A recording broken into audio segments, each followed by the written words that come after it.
So yesterday I did Manhood Mondays. And in the Manhood Mondays, I talked about husbands being a cultivator.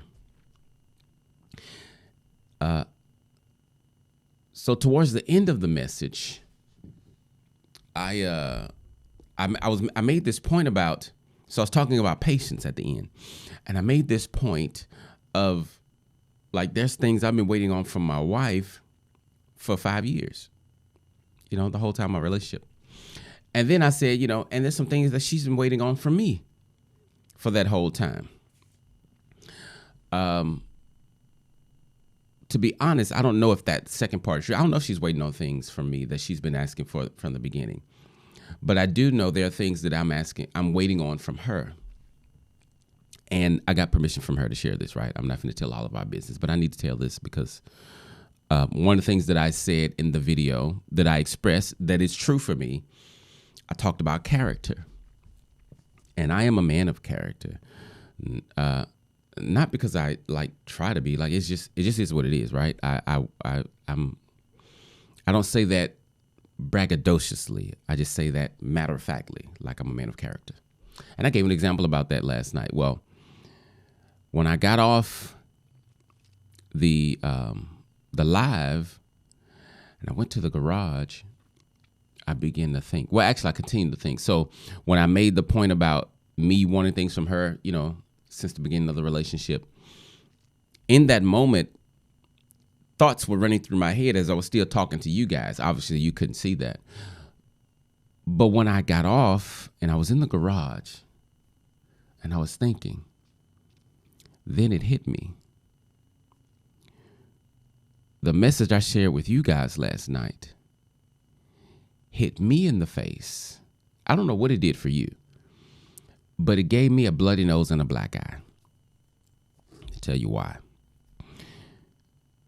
What I realized was, so what I said in the live last night was, as a husband, it's your job to cultivate your wife. And when you plant seeds, you don't reap in the same season that you sow.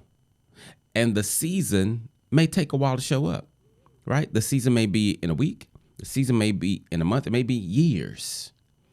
And what I was admonishing you guys to do is be patient. Don't put a time limit on the harvest. But if you sowed it, just trust in the process. In the law, I talked about a principle of sowing and reaping. The law is indiscriminate. It don't care about how you feel. It don't care about what's going on. The law works the way it works. And so I said, trust in that. But then when I got in the garage, I realized the things that I'm waiting on to show up in my wife, I had to ask myself, did you plant seeds for that? Can you be sure that you planted good seeds on what you're waiting for a harvest? Because if you're waiting for things to show up, the implication is, based on what you just said to these other men, is that you planted seeds. So are you sure you did that? And then number two, if you are sure that you planted good seeds, if you say, yeah, man, look, yeah, I planted seeds. Okay. Then the second part comes into play when I talked about last night, being patient. The harvest is coming, but it ain't here yet. Wait for it. And so the thing that came over me was conviction. So I went to share with my wife about, first I was like, wow, just kind of amazed, man, I prepared this whole lesson and didn't realize that I was in error until I got to the end.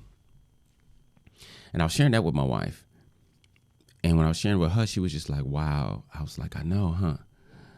And I just kept thinking about it and I broke down crying. Why?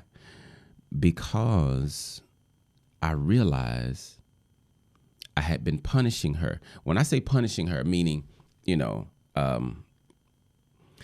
you get to know me, maybe I need to choose better words, right? Because different words mean different things to people. When I say punish, I don't mean literally putting her through hell. Although, she may, but I mean attitude or bringing it up or, hey, when this gonna happen? That's what I mean by punish. I don't really mean punishing her. Anyway, so I was crying because I realized I had been walking in pride. And I tell you guys, the danger of pride is you don't know you're walking in it until destruction shows up. Like, pride is deceptive. So anyway, I didn't know I was walking in pride in that area.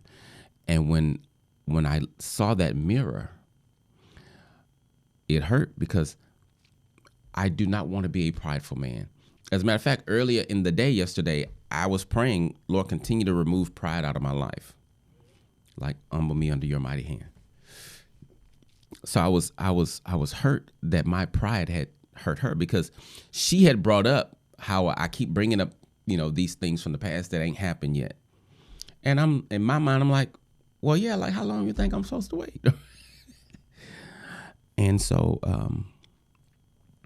it was a rough night. That moment was rough. I got through it because the flip side, the positive side was this. Well, I guess that's a positive. The non-painful side was this. It helped me realize that God is fighting for us. What do I mean by that? So when I shared what I shared with her, she said one of the wows that she shared, my wife was like, wow, when she's talking, right?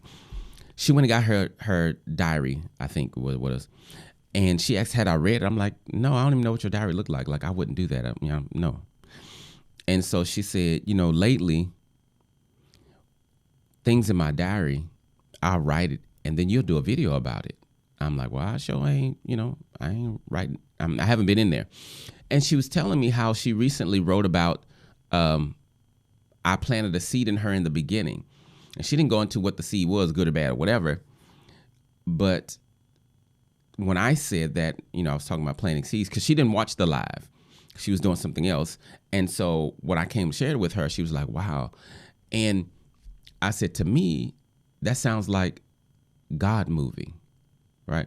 And so we talked a little bit. So let me share this first before I get to that part. So I wanted to come on here and share that with you guys because I'm a man of my word. And I think it would have been hypocritical of me to share things with you guys as if I got it all together. And then when I fall, I continue on as I got it together and let you feel like, man, you're failing. No, because I'm a regular human doing real life. And I'm a leader. And so I hold myself accountable. And if I'm going to help husbands, I have to be a better husband, right? Remember I said last night, if you can sow bad seeds even in your mind without telling your wife, and it'll still show up in your marriage. So same thing, I could have kept that to myself in the garage and just like me and God, but I went and talked to my wife about it. And so this first part of this message I'm sharing with you just to say, humble yourself. Like, I'm telling you, this pride thing is real. Now, here's the second part of my message. This could have been 2 videos, but I'm going to just do this because it's going to be short. And y'all forgive me, I just woke up. But here's the thing. If I was not committed to living for God, if I was not committed to being a kingdom Christian, I absolutely believe there's no way I would have had that humility revelation last night. I would have never saw it. Never. I believe God pointed it out. And so what I'm telling you is, when I talk about marriage is God's idea and you need God leading you to be the kind of husband that he wants you to be, last night was a clear example of that. Like, I would not have gotten there on my own.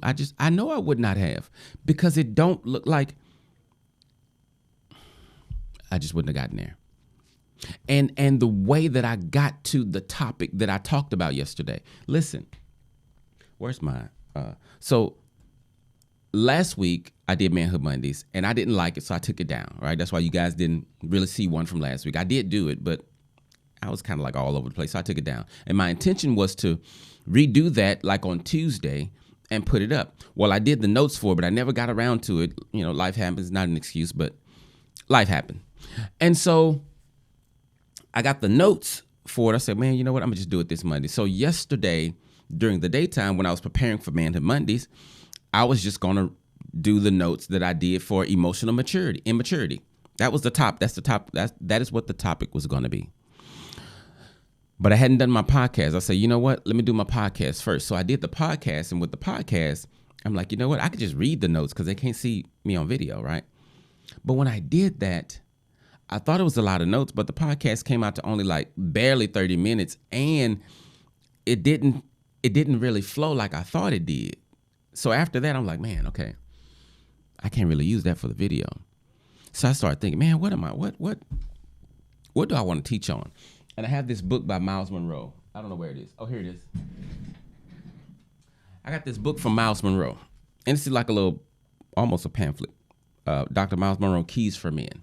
And so I just started flipping through it, and it landed on, I had dog-eared this particular page, and here's what it says. The male's assignment reveals 6 specific purposes that God created the man to fulfill: visionary, leader, teacher, cultivator, provider, and protector. And I'm like, okay, maybe I could do this. I'm like, I know I can't do all of these in one sitting, but let's do cultivator. That's how I came up with it. Having no idea, number one, it was going to rock my world. And number two, that my wife had been writing about planting seeds. Because I believe what I believe about God, and because I believe what I believe about the Bible, nobody is going to be able to convince me that that was not God's hand. And I'm grateful that I'm in a place where I can receive his chastisement because I recognize that it's for my good. What I'm sharing with you, brothers, is if you don't allow God to have control of your life, and I'm saying this because I've suffered, not just here, like in my life, guys. Like I've been in church all my life, but I have not allowed God to have control of me all of my life. I have not. And I've paid for it. I can look back and see his protection, but that's about, like, he's keeping me alive. But thriving, I'm sabotaging all of that. And I'm trying to help you guys. I'm trying to help you guys not walk down that path. Like, seriously, that's all I'm trying to do. So I hope this was helpful for somebody because, man, that was extremely eye-opening for me to, and it was painful for me to see myself that way, for me to see that, man, you know, you're trying to get something out of her you have not deposited in her. And here's the thing, whether or not that's the reason I'm not seeing it, I believe it is. Whether or not that is, though, I can't preach it and then not live it, right? So I can't preach it to you and then not expect it to be true for me. Then that's called a lie, and it's called hypocritical. And I don't really play with God like that. That's too scary. It's a dangerous thing to fall into the hands of a living God. So I'm not doing that. Anyway, hope this helps you be better in your life. I just wanted to try to encourage you this morning. So be encouraged. And listen, yield your life to Christ and allow him to make you into the man that he designed you to be from the beginning, because he had a plan for you.